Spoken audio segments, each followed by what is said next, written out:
We did talk pre-show, you might have missed it, but we decided to analyse Robert Sanchez. Now, his role for City's second goal, the one which gave them the lead, the one scored by Erling Haaland, you can do nothing but fault the keeper here. There's no defending this. What was he thinking? He's caught in no man's land. Well, it's interesting because City went a little bit direct at times in the second period, but you know, Sanchez is a long way outside his area, and for me, you know, when you've got a one-for-one situation, you know, your job as the goalkeeper is to protect your goal, you know, and you need your defender to do his job.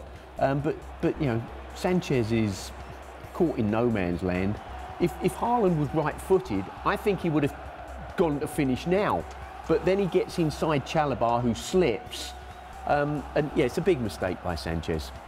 I think it's a mistake by Chalobah. I think he probably gets a bit too tight to Haaland and then should never allow him to come inside and falls over. But the goalkeeper is just going on walkabout. I don't know what he's doing. OK, Trevor Chalobah, he's been recalled. He was part of the bomb squad last summer. So was Kepa. Kepa's out on loan. I'm not saying they're going to call him back this month, but moving forward in the summer, do you reckon Kepa still has a future at Chelsea? They got Jorgensen on the bench as well. Let's not forget about him. Yeah, I think, you know, Sanchez is under severe pressure with his position at the club, definitely. You know, Kepa struggled, didn't he, at Chelsea? He's gone down to Bournemouth and he's playing really well. I don't know what the terms of his loan agreement down there are, whether Chelsea could bring him back now during this transfer window or not.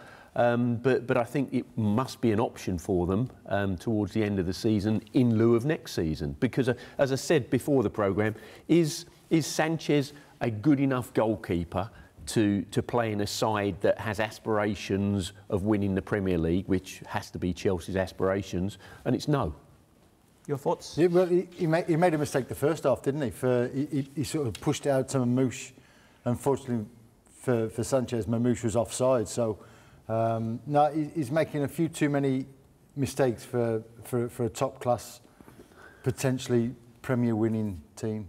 How much of a difference do you reckon, in terms, let's just say, points, would having a world-class goalkeeper who's not making mistakes like that, who's not dropping crosses like he did against Wolves on Monday, conceding a goal from those situations, how much of a difference do you think it would make for the side, for Chelsea? I think when you've got a top-class keeper, I think they used to say that Schmeichel was worth about 10 or 12 points a season.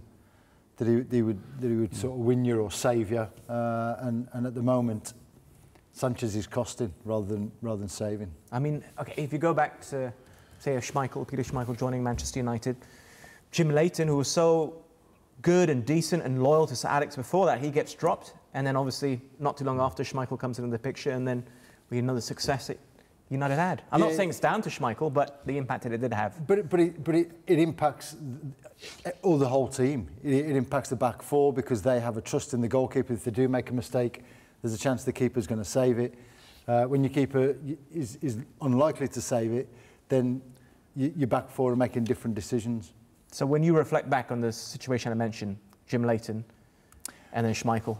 Well, yeah, I mean, Jim Leighton was a bit harshly treated by Sir Alex. They haven't spoken since, have they? I don't think they have, no, because he left him out for the cup final, didn't he? And then Les Sealey came in, and then Peter Schmeichel came just after that. Yeah, all right. Sometimes sliding doors moments and all of that. Tough. It's tough at the top. What do you remember from that? Well, yeah, I do remember the situation. You know, and for me, it's a unique position, isn't it, the keeper? Because, you know, number one, you're the only one who can use your hands. You're guarding the goal, which, of course, if you're going to win league titles, you have to keep it out a lot of the games. Yeah, I think in the modern game, you don't need 11 quality players. You need a squad of in excess of 22 quality players. But one of those key positions is undoubtedly your goalkeeper. But also at the same time, I know they have Kepa on the books. They've got Jorgensen on the bench, who has impressed in Europe, although probably not against the best competition. Chelsea are also a team that are not afraid to splash the cash. I don't know how they keep doing it, but they're not afraid to do it. Do you reckon they should just go and get someone new, someone fresh? I'm not sure, because I think they're already ahead of where Maresca was planning them on being this season. So maybe he just sits out, maybe gives the other goalkeeper a little bit of a go, rest Sanchez, or you know, the other way is just to keep playing him through it and hope he gets through it and builds confidence for it. As far as goalkeepers go, what is he, 26, 27? he's probably just about possibly started to reach his peak. So maybe he's got another Yeah. the rest of this season and then see what happens. But With Sanchez, can I ask, because you watch Brighton probably more intensely than we do. Yeah. When you saw him there, did you think that, okay, now this is a top goalkeeper that can help one of the big six teams progress in terms of competing for titles? No, I saw him as a goalkeeper with real potential. You know, great attributes, but one of the biggest areas for me for a goalkeeper is that they make very few mistakes and they make good decisions. And I see in Sanchez him making too many mistakes and actually not making a lot or enough good decisions. So those two crucial areas for me say that Chelsea need to look for better. They also have to be a bit mad, don't they, goalkeepers? Well, so I believe. I don't know if they have to be or they just are. Yeah, what came first? Yeah. Okay, maddest goalkeeper you played with? Oh, I don't mean mad in a Schmeichel angry sense. I just mean mad like, what's he going to do? A guy called Aidan Davidson. Okay. When I was at Bradford. Why? I can't even go into tell you. Not on TV? No, not on TV. Okay, no. we'll do a YouTube special for that. I didn't play actually. I played against him. There was a goalkeeper called John Burridge. Yes, he played for about 30 teams, didn't he? Yeah, exactly. He had probably more clubs than Jack Nicklaus, I would have thought. But yeah, but you do. Let's be honest. You do have to have something slightly eccentric about you, I think, to be a goalkeeper because of the responsibility and. That's a horrible position. Yeah, I think so. Didn't he find Ali Al-Habsi? Yes, correct. He did, right? Well done. I just remember that. Okay, I know my thing. You do Here know and your there, stuff. here, here.